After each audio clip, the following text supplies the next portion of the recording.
दोस्तों, एक तिब्बती कहानी है।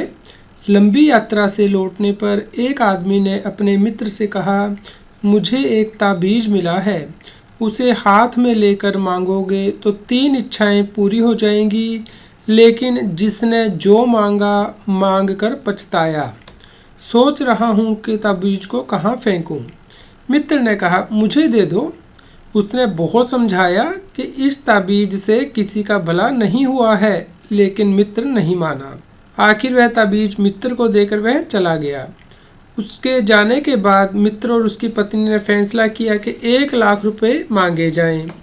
पति ने ताबीज़ हाथ में लेकर 1 लाख रुपए मांगे। ताबीज़ हाथ से गिर गया। इसका मतलब था कि मांग पूरी हो गई। इतने में दरवाजे पर दस्तक हुई। राजा का आदमी आया था। कहने लगा, आपका फौजी बेटा यहाँ से काफ़ी दूर एक लड़ाई में मारा गया है। राजा साहब ने मुआवजा भेजा है, पूरा 1 लाख रुपया। उसकी पत्नी छाती पीट कर रोने लगी।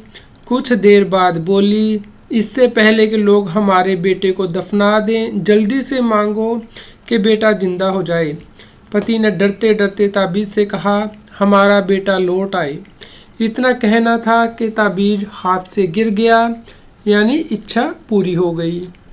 कुछ मिनट बाद किसी ने दरवाज़ा खटखटाया। उसने दरवाज़ा खोला, लेकिन बाहर कोई भी नहीं था।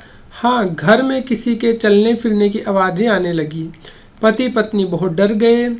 दरअसल उनके बेटे को दफनाया जा चुका था और वह प्रेत बनकर आया था। प्रेत को घर में कौन रखता है, चाहे वह अपना सगा संबंधी ही क्यों ना हो। अब वे अपने बेटे के भूत से पीछा छुड़ाना चाहते थे। तो फिर से प्रेत के बाप ने ताबीज़ हाथ पर रखकर तीसरी इच्छा मांगी, इस प्रेत से हमारा पीछा छुड़ाओ। ताबीज़ फिर हाथ से गिर गया, यानी यह बात मानी गई।